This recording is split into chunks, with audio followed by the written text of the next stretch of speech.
What if your goal is to save money? Now, this idea of preparing for an emergency situation is one of the most difficult juggling acts for the low and moderate income folks. You know, if you're in low income, if you've got about an income that's 50% than your surrounding community, that's low income. Moderate income is 80% compared to those in your surrounding community. But that really isn't the real calculation in the household every day. Low to moderate income individuals, you know if you're there based on your lifestyle. And that's really where I want to focus. Because if you're spending 95% of your income and you've only got 5% left over after your paycheck, that's not just a low and moderate income, that's a real danger situation. But many households are over 100%. They're 110% of their paychecks every month.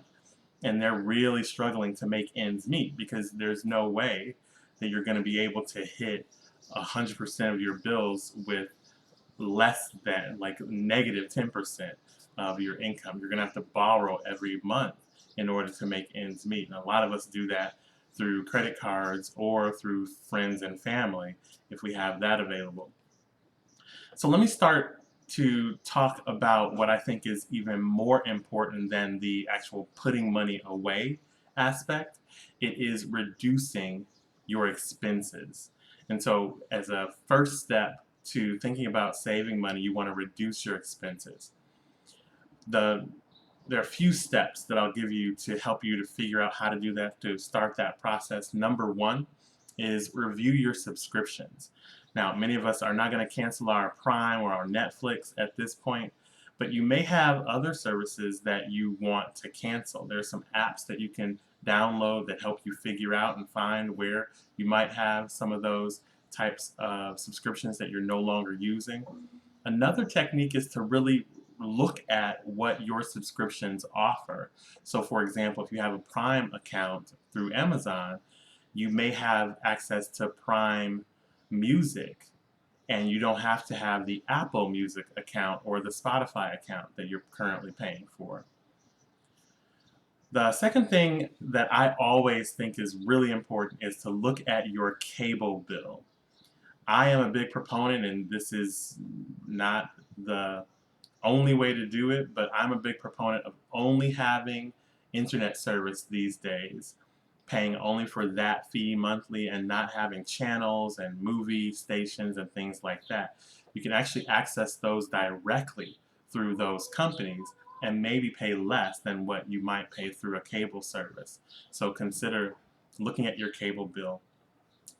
I won't tell you stories about folks that are paying over $250 a month for cable that they're not really watching while they're binging on Netflix. But third one is to look at your insurances. So I'm talking about home insurance, car insurance, and your life insurance. Of course, insurance professionals will tell you to look at the coverage that you need and make sure you have what you need. I'm saying the same thing. I'm also saying recognize that some of those can be cut.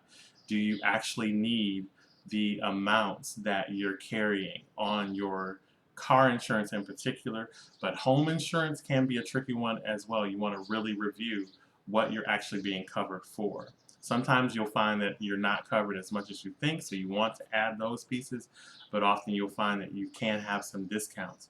Another important kind of saving in order to save money kind of situation is, instead of paying your insurance month to month, pay it all, save up to pay it all in a lump sum, and maybe save yourself somewhere between 10, 15, 20%, hundreds of dollars a month potentially on your insurance costs.